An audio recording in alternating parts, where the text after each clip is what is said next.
doing? Oh, yeah.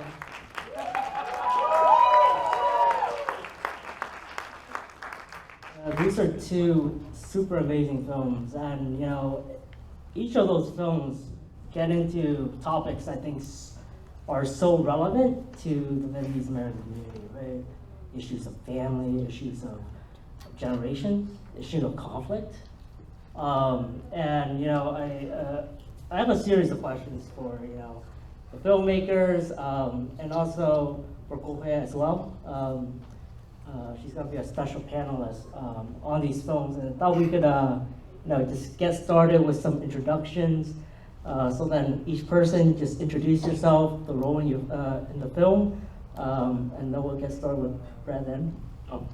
Hey, my name is Brett Hamilton. I was the co-director and cinematographer for the Empathizer.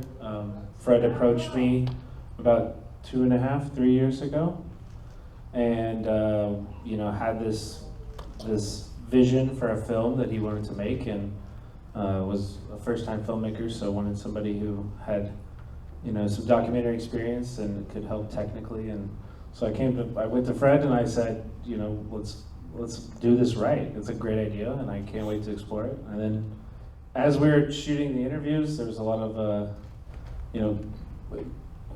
kind of like pushing the narrative into where it wanted to go and where you were taking it in the interviews, and being like, you're mentioning your mom quite a lot. Oh yeah. I think we're just doing. Yeah. I'm just detailing my my role in the film. So. Yeah. I'm Fred. I'm director, writer, producer of the Empathizer, and I vouch for whatever he said. Hi, I'm Hagwan, and was the editor and producer on Empathizer. Hi, my name is Jenny Chang Le. I was a producer of White Butterfly. I am Dr. Hue Pham, a retired counselor and college professor after almost 40 years at Orange Coast College. I know nothing about film. I haven't made any film. Maybe after this in the future, I will make one. Yeah, if you guys don't know me, I'm Ethan Nguyen. I'm a professor over at Cal State Dominguez Hills, and I know nothing about films either, but then I really like these films.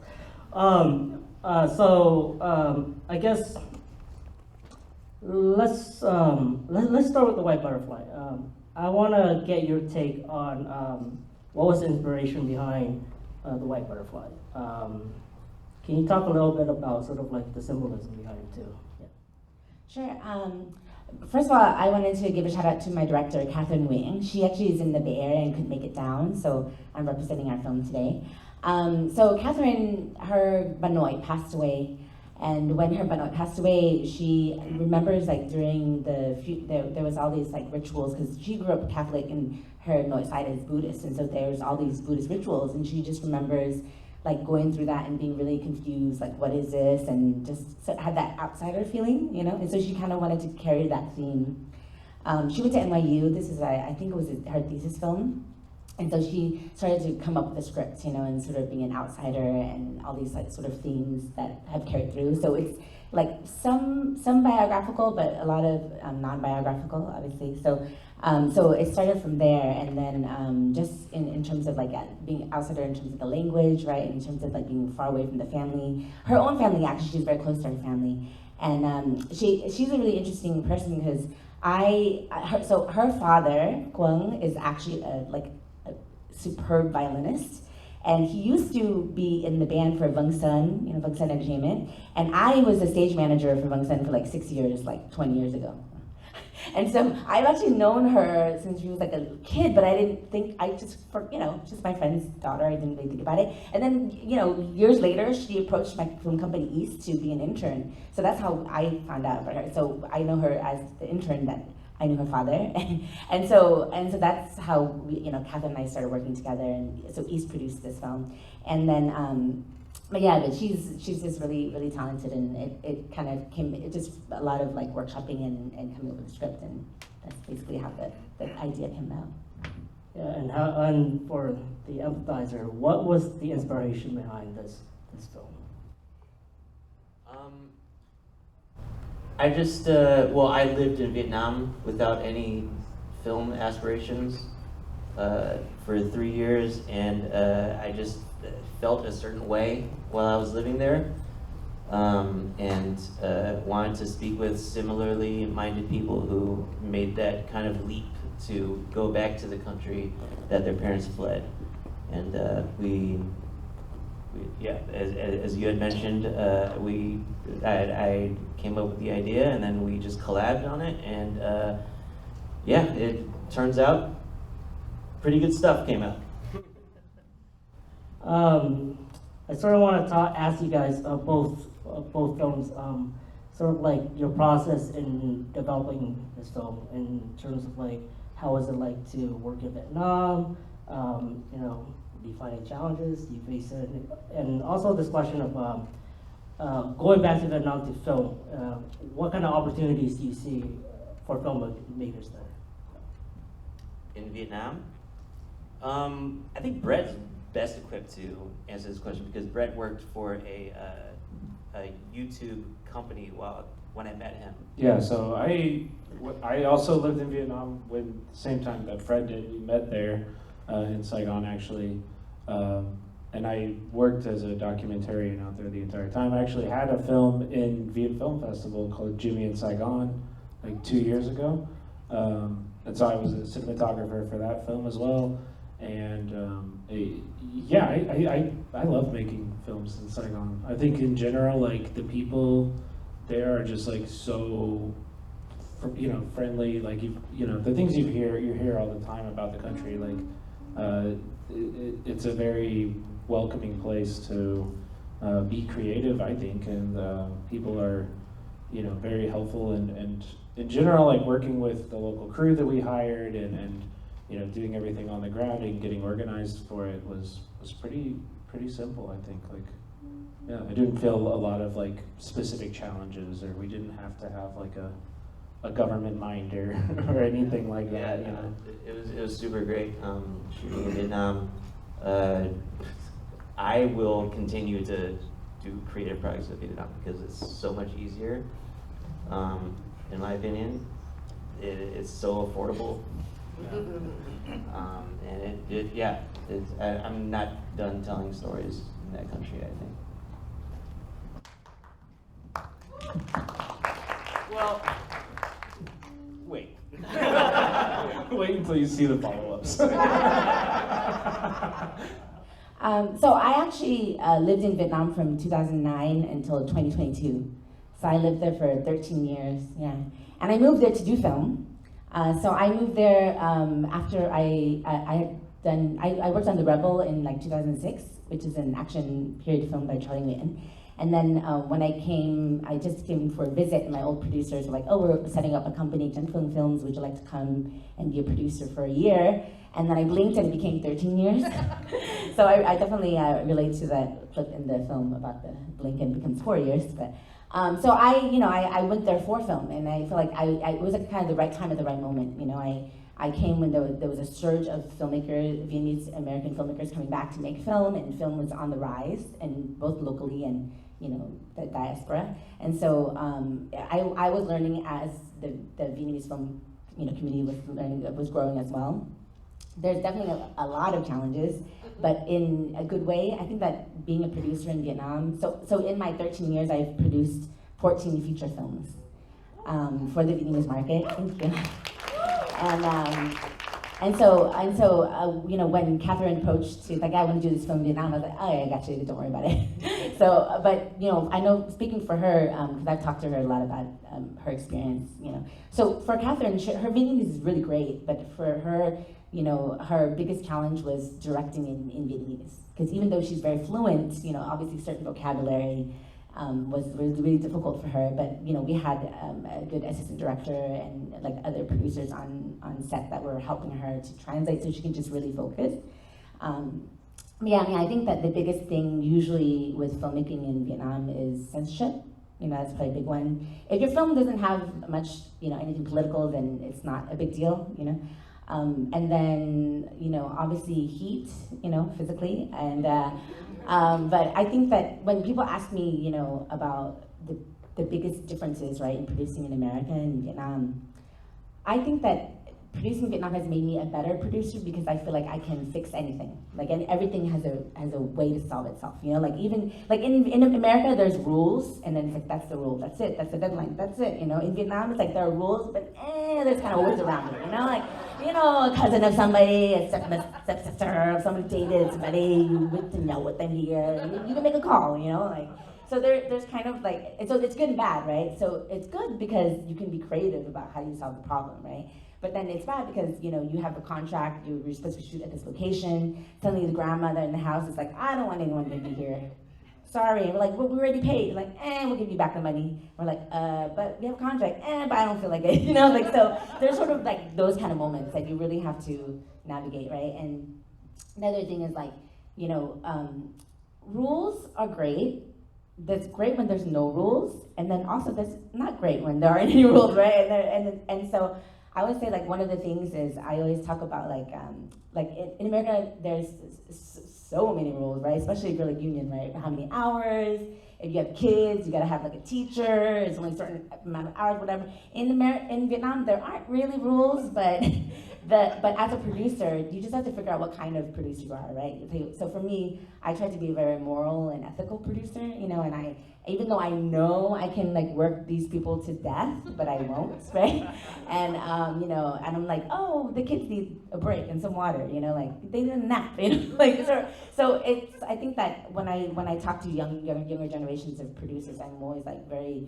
You know, I really emphasize like, hey, what kind of person do you want to be? You know, it's like, of course you want to make a good film, but you want to be a good person. And so I think that the difficulty in Vietnam is that because there aren't kind of like rules in place or like unions and things like that, then sort of, you know, the human life is tougher, you know, and so that's, Yeah, that's awesome. Thank you so much. So I really want to dive into some of the themes, especially of the Empathizer. I want to start with the title. You can't make this joke again, right? About the sympathizer, okay? What joke? You brought this up before, but what is that? What's it called? I'll Google it. Is that the Squid Game thing? Oh, yeah. The Yeah, Korean definitely. All right, so, but then I do want you guys You knew to... that this was coming. Yeah, I knew that was coming, but I want you guys to Ruined our talk bit. about it. Why the Empathizer? I'm gonna be real with you. I thought that it would be funny to call the movie The Sympathizer. And I spell it S-I-M-P. Empathizer. That was the first idea, and then I didn't realize that Gen Z has like turned simp into something. what does it mean? It's horny. Really? It's like a guy who worships like a woman, like is like way too. It wasn't appropriate. Whatever it wasn't appropriate. So I thought that was a funny idea, and then eventually, you know, you talk your way into the Empathizer, and then, you know, when you think about it, the Empathizer is also a pretty funny title. Actually, I know when you titled Empathizer, 'cause I listened to the podcast. I have multiple people in the crowd who think that they also came up with the title. But literally, you were talking with Ken, and you said, I'm going to call it Sympathizer, and he said, why don't you call it the Empathizer? And he said, that's good. Either way, we were gonna make it there, regardless of who gets credit. No, but let's get straight. And the Empathizer, that's not even a word. So the empath is the word, right? But we wanted to make a subjective film? No, subjective film. I didn't go to college. We wanted to make a subjective film where you get, like, right off the bat, we're wrong. And when you see the title, you're like, Empathizer, okay, that's not a word. And so you come in looking at it and you're like, okay, this is not journalism, this is art. And I thought it was very fitting. Yeah, we also, I mean, we did, obviously, we were drawing off of the success of the Sympathizer. Yeah, we were really hoping that they would win that Emmy. And Viet Thanh Nguyen, you know, like, but I think both those books or the series are, you know, like, that's exploring a similar thematic that we're going after of, like, you know, being able to kind of like understand this experience in like a holistic way, and like, you know, in a way that like Both sides. yeah, where we're Both sides. we're treating everybody here with like equally, or you know, like in a way that we are looking for understanding and not like to chastise or to like, you know, empathize. Yeah, to empathize. Yeah, you could say that. I think yeah. Did we nail that question? Oh, that was perfect. Thank you so much. But yeah, let's get into that actually. The most poignant, the most powerful part, at least for me, effective part of your film, is when you got to talk to your mom. That interview was so powerful, right? And it also, like for a Vietnamese American, I think it's also like healing, right? To see that there was acceptance, right? We don't talk about that in the Vietnamese American community, right? We usually don't, right? But you were able to capture it on film. I wanted to ask you about that process, how you were able to do that. Well, we didn't even, when we started shooting it, we didn't even think that we were going to talk to my family at all. We thought it was just going to be a 22-minute YouTube thing where it was just like, hey, what are you doing in Vietnam? Hey, what are you doing in Vietnam? Hey, oh, cool. Vietnam's cool, right? And then that was going to be it. But of course, like the quality of stuff that came out in the interviews really like we quickly learned that it was going to be a little bit more potent than we thought it would be. It means that he kept bringing up his mom in every interview. I wouldn't shut up about my mom. And I In all was these like, interviews. hey Fred, is this documentary about your mom? Yeah, I remember we were taking a lift back or whatever, the grab back, and we both looked at each other like, oh, we have to talk to my mom now. Yeah. And yeah, we were really glad that we did. We showed up to my mom's house, and my mom didn't know any of the questions. I was like, mẹ con sẽ, you know, God, good. Just a couple people coming through. And then she showed up, and she was radiant. And the makeup guy just only had to spend like 5 minutes. Didn't offer to do my makeup, that's fine. And she just came to play. She just was just like, đây này con.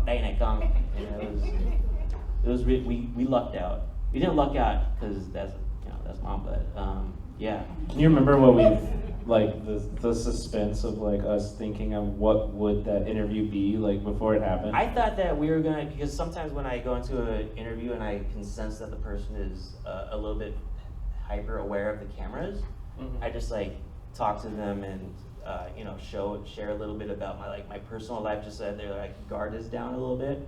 Mom was like, no, you need to know this. And yeah, it came out beautifully. And yeah, once we got that interview down, I mean, it was like a 2-hour conversation with my mom, and then we were able to like edit around that, and kind of like drop little breadcrumbs leading up to the film. But yeah, she was a North Star, as they say. And she's super eloquent. Yeah, she's dope. She's on a cruise right now. I wanted to just give a little bit of insight into like how we filmed that, because you mentioned a little bit of like hesitation around cameras that some people might feel. So for that interview and for Lily's interview, Fred's sister, She's we in the back. yeah, shout out. My sister. We set up the 2 cameras, had the lighting done and everything, and then I hooked up the cameras to a laptop and like streamed them to another room, but it was just those 2 people in the room. Like it was only you 2 having that conversation. The cameras were not like attended. I could see them just in case anything like happened, but it was I really just like left it up to you in that room to do it also.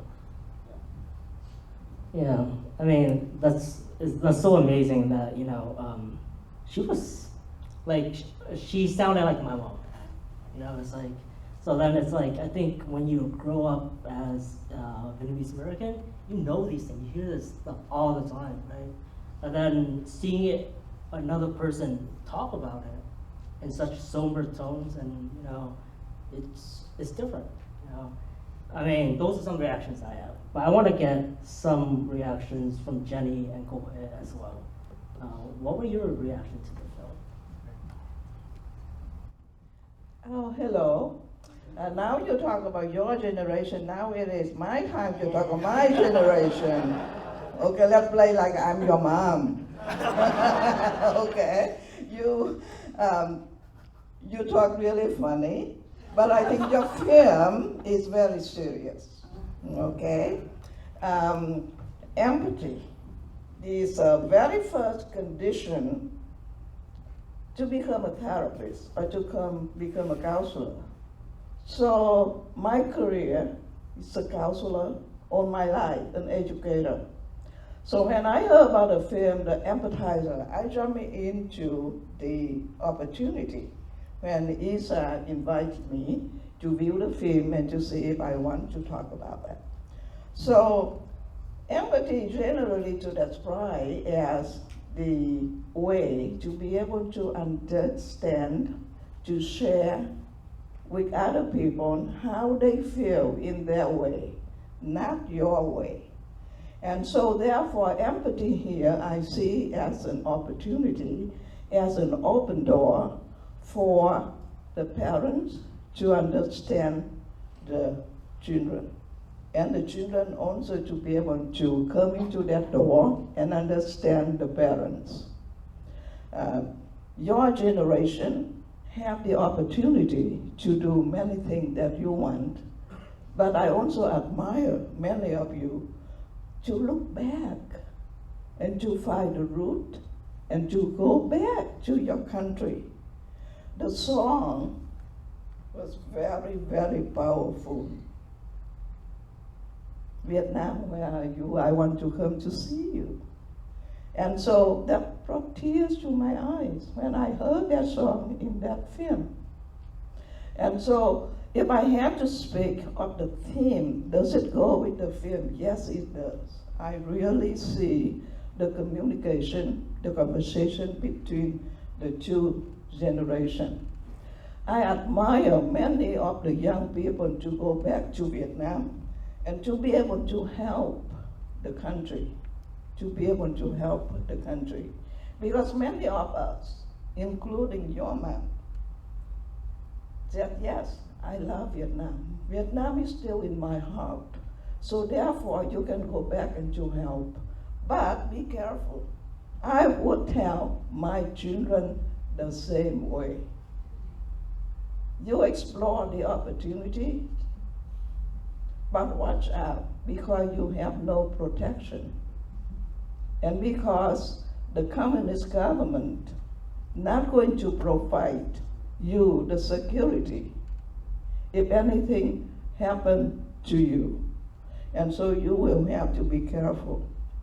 But I admire many people who are able to come back, and one of the things that I think very important is now Vietnam become the location for all of the young Vietnamese from all over the world to be able to see each other, to be able to share your feelings, and to be able to speak about our own country. So therefore, it is very good point that you are able to do it. It's so important to do that. What if none of you never thought about Vietnam? If you was born in this country and you say, hey, this is my country, I speak English, I survive in this country, I don't know anything about the country that you have left. But no, many of you always thought about where your parents came from, and you are willing to explore it, to find out exactly what it is. And so therefore, it is for us to be able to continue, to be able to help you to understand, and who knows, maybe in the future, we'll be able to go back and to be able to really have a real country with freedom freedom, choices, democracy, and everything. Now it is not possible. But what if your guy do not go back there and explore it, and you don't know? Now in the film, you're also talking about one sample, and very important. You eating the broken rice, right? Yeah, come down, right? Come down, and then you said that nothing is broken. Yeah. Because didn't come down, did a broken rice, nothing is broken. No, many things was broken. Because you see on the surface, it is a good thing. But look at the way they treat the people. Look at the way they treat the people in the prison, and look at the way they treat the children when they do not have enough schools, when they do not have enough textbooks, and when the children are not. And then, so that's why I said, yeah, you know, broken rice is broken rice, but the country is broken. And I think as long as the country is still broken, we need to be careful when we go back. And another point that your mother talking about is, what happened to you for your future and the future of the children if you choose to live in this country? I would tell my children the same thing. The same thing. Even that I've been here over 50 years, I went back to Vietnam many times, and my children worked and went to school in Vietnam too. My daughter called me from Wellesley College, and she said, Mom, I want to go to Vietnam to study. I go study abroad in Vietnam. I said, no, not Vietnam. I told her, I said, I thought if you go study abroad, you will go to some country in Europe or somewhere. Why Vietnam? And she did. Said, Mom, I want to find out what it is. And she did. She got a scholarship, and she went back to Vietnam. And the first letter she wrote to me, she said, I cannot describe how I felt when the airplane landed. I saw the people, and I just feel like I belong here. Even though she was there only for 3 months. But she learned a lot. She learned about the people, and then she come back. And I was in the United States 39 years. My daughter was the one in my family who came back to Vietnam before I decided to go back for a visit. And I didn't go back for a visit because the same way like your mom thing, that we lost a lot of things already. And then after that I go back because I know that my father died when I was in this country. My grandfather also died. And so therefore I need to go back and to pay respect at the tomb.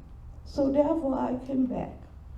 But again, I applaud you for going back and for exploring it and for the opportunity to make the film so seriously for us as our generation to think about what we have to do.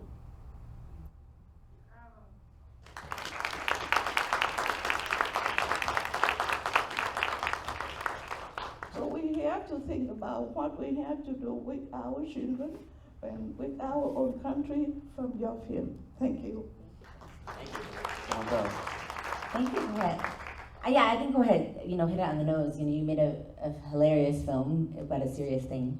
So I really enjoyed it. So thank you for making this. I met you years ago, right before you shot this, and then you shot it right before I moved back to America. So I was like, oh, I could have been on it.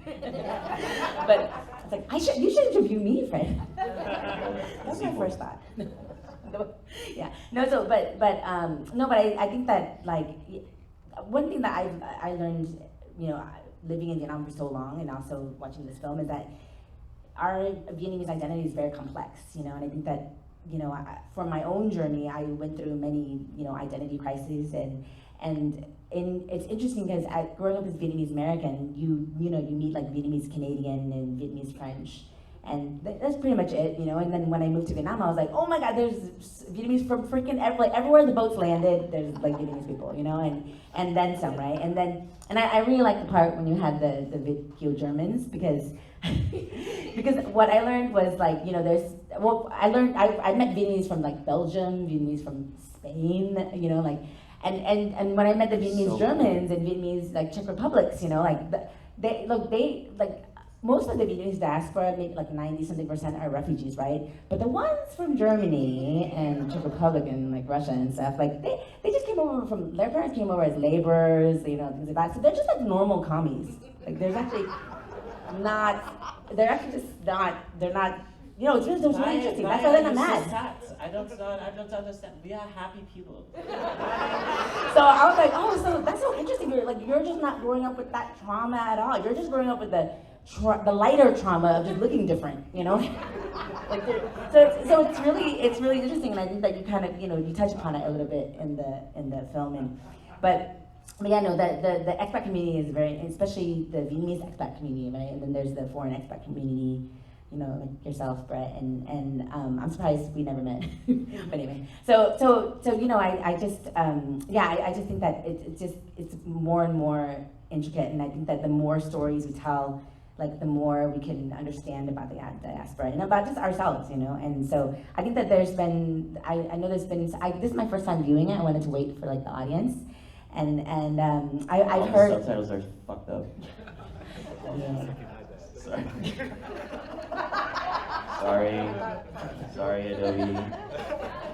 Adobe's fault. Sorry. But I think that some criticisms for like, you know, not having the other side of like, of course, you know, Vietnam is, I mean, obviously I lived there for so long, you know. I think the only for me as a strong, independent Vietnamese woman, the toughest part about living in Vietnam, and I think my only criticism was dating. You know, dating, finding love there sucks, you know? So you have to like import or export yourself, like my husband. I met him and then came back to America. so you know, so there's different reasons why people leave, right? Because yes, and I do agree in the sense that Vietnam is really fun when you're young, healthy, and have money. Or if you don't have money, you have little money, you can survive for a long time. But in terms of like a future, it's different. You know, it's much more complex, right? So, and if you're not like, you know, an entrepreneur or like a certain kind of business that does really well in Vietnam, then it's really hard to be there. You know, like the one German guy, the one that opened the hotel in like 5 days. He's a professional TikToker now. I visited him in Saigon, and I was like, hey, can I visit you at the hotel? He's like, oh, I just do TikTok now. Yeah, I mean, like that. So the energy in Saigon. If those of you who have been to Vietnam, you should go to Vietnam. But it's like it's so because what it takes to open up a business or a restaurant or anything, like it's so the capital is very little in comparison to like here, for instance. So the risk is not as high. So there's just people, you just meet so many amazing people and entrepreneurs that are trying new things, you know, like, so that's why when the guy was like, I opened a hotel in 5 days, I'm like, he probably did open up a hotel in 5 days. It's like, not that hard. So you know, I just think that I really enjoyed the film, just getting to know more about you, and I really loved the ending. I think that you just, yeah, it's really, really beautiful, so thank you.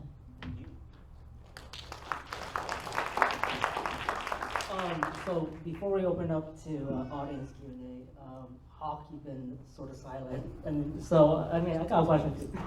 I mean, what was your experience in working, like, developing this film? How do you take it? How do you know, what do you think of it? Like, so when Fred approached me with this film, he had it in like sort of a short form version, and after viewing the footage and basically the mom interview and the moment where he was talking about the song that plays on the jet flight sort of struck me, and I was like, it kind of reminded me a lot of a film that I tried working on, never finished, but it was going back to Cambodia for the first time, and being a Cambodian American and editing a Vietnamese film was sort of like, just sort of, I was feeling a little conflicted because of our history. it's cool, we're cool now. Did you feel oppressed? Comes together. Did you feel like things were taken away from you? No. Yes. No. I didn't feel things were taken away from me, but like I was trying to have that same sort of conversation with my mom, but Fred was able to capture it in 4K, and that conversation really struck me when she said, "You only see what's happening in the front yard. You don't know what's happening in the back yard." And how you talk about it too, like my generation, I was born in a refugee camp, but my family fled from Cambodia to Thailand, and we ended up in Pennsylvania. And so, going back to your homeland is a theme that I've just sort of been like living like my whole existence. It's like I'm a stranger here, I'm a stranger there. It's like, where do I belong? And I felt this film like really sort of encapsulated that. I was like, oh, I want to work on something like this. And I was just getting back into film. Like I took a hiatus, and this was like a film that sort of came across my desk. I was like, okay, this is something that I can work on. And so yeah, my impression was those moments were like things that I was like, hey, Fred, should we turn this into a feature? And we sat down and looked at it. I was like, yeah, I told you. I think we've got to figure this out. And so we just sort of dived into the footage and sort of tried to expand on certain things, but it really was the mom in that song. And that's why we chose to use that song up front as like sort of like a precursor. You're watching like when Vietnam was not affected by war yet, and then there's a transition where the music drops out and it's sort of haunting. And then and then like war happens, and it just happens like that quickly. Like a country can be ripped away from you, like instantaneously. That's something we fear here now. And I thought there was a lot of themes that were sort of relevant, and that's why I took on the film. That's beautiful. Thank you so much. I guess. Say something? Yeah. One more thing. I think there was questions, either from your one of the questions you sent or whatever, and they say, why is it too difficult for our generation to understand what your generation are doing right now, and how come they have not been able to forgive? And to me, I think because we have lost our generation, or many of the refugees have lost everything. Not only their materials, their house, their land, but I really think that they have lost a piece of their soul that they cannot get back. And it's like someone who has a broken heart. And as long as that broken heart has not been healed, they are not be able to forgive. And so therefore, if the younger generation will give our generation the time, and for our generation also have to accept what has happened. Only when we accept the reality and open that wound and let it heal, then we will be able to come to understand each other. And when you come home and sit down and talk with your mom, home is the place where we can find peace, where we can find understanding. And if you go home more often, be able to speak with your parents, your grandparents, and truly express your concerns and truly express your struggle. I hear the struggle because I think many of you young people have gone to that struggle. Why am I here? And why am I living in a home bilingual, bicultural? Because that is your struggle. And if you are facing it, open it honestly, then I think at home we can find peace and we can understand each other. So that is an open door for our conversation and for our communication. Thank you.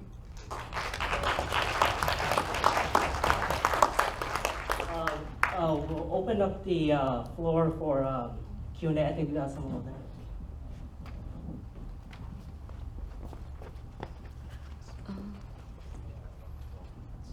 Hi,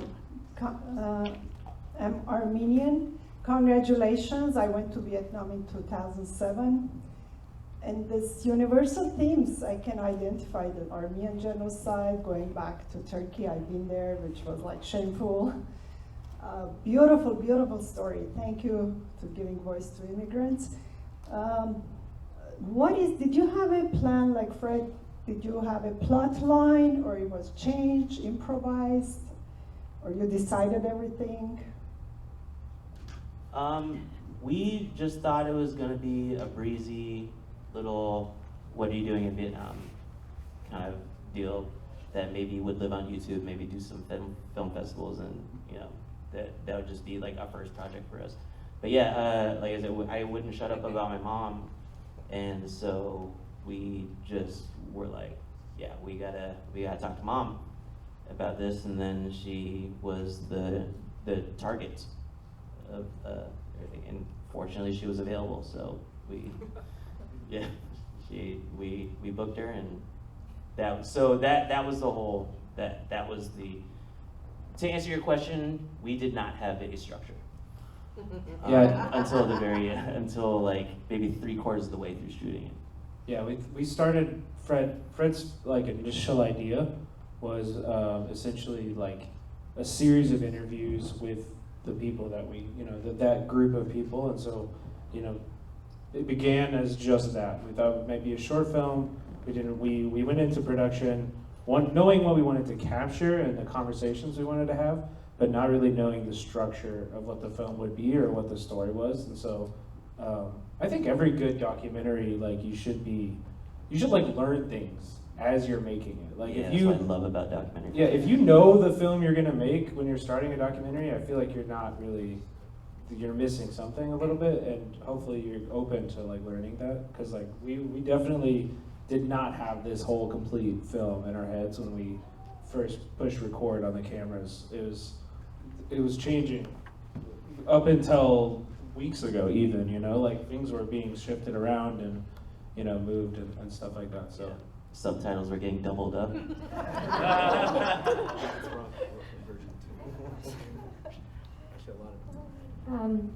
My name is Dawn. I wasn't born here, but I came here in '75 when I was 5 years old. So I had a hard time relating to you, Fred, but that's not anything. I think it's more because it seemed very broad to me. It's not a criticism, but it seemed like it's your perspective and your questions, and I really was moved by the conversation with your mom, and also you're very special in that your mom teaches Vietnamese, and she's very involved. But my question I wanted to ask was more to the white butterfly.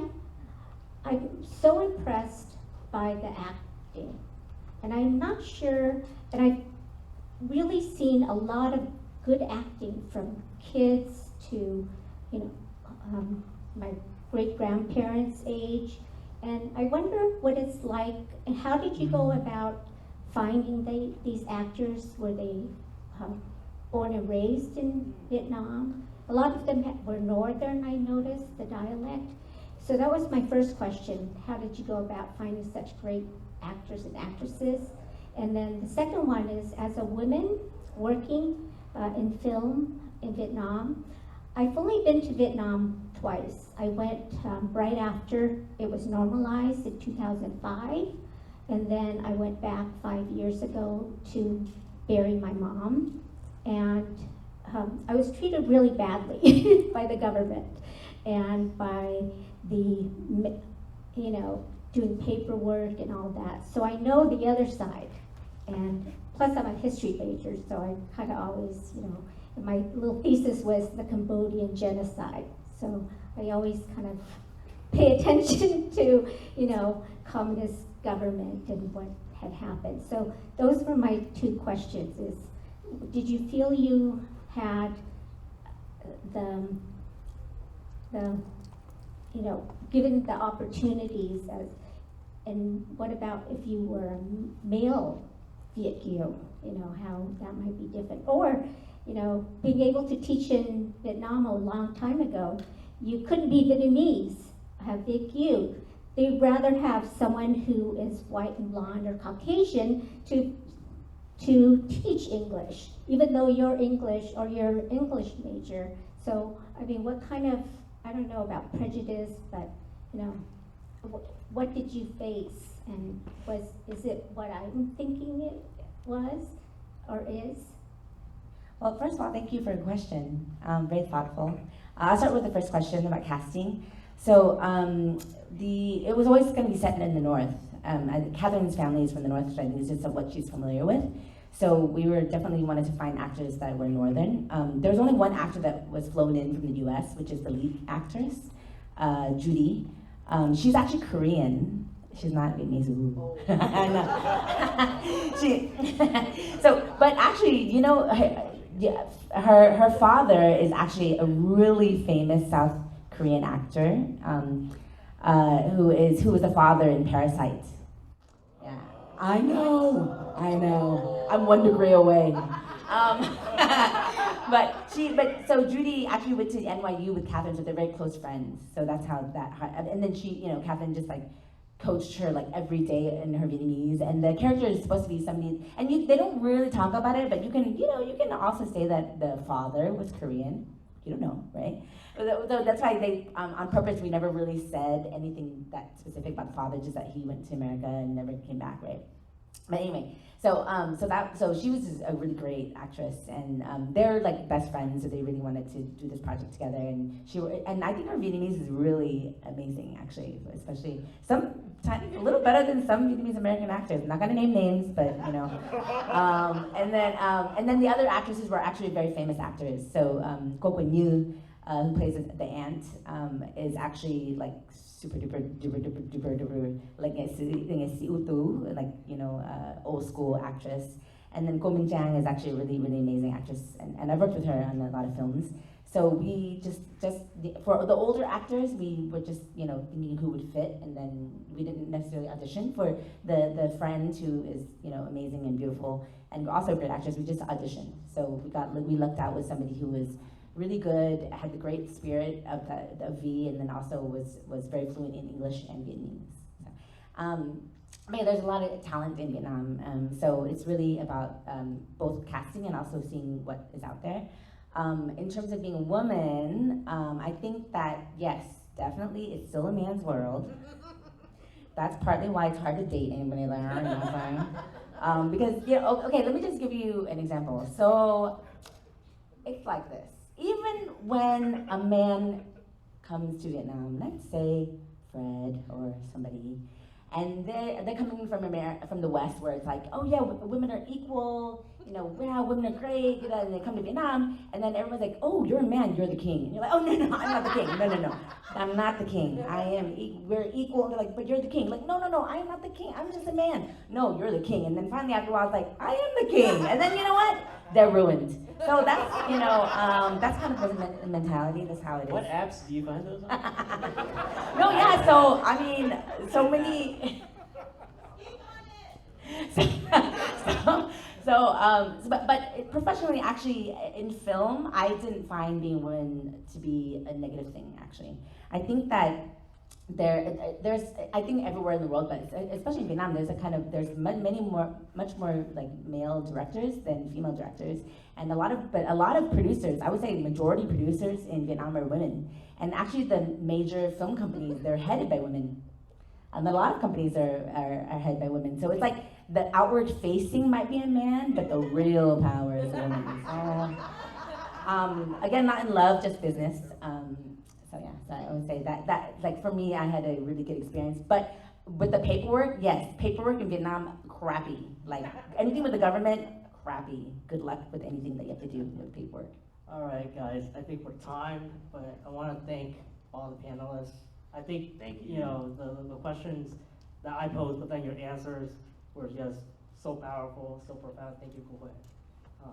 Thank you, each of you. Thank you, Hawk. I think your answer was terrific. I think there's a lot there to make between Vietnamese and Can I just say one thing? Oh, we don't have time. I'm so sorry. But then, the audience is free to talk to the panelists outside following this as well. All right? Round of applause for E for hosting. Thank you so much, Eve. Thank you. Thank you, everyone.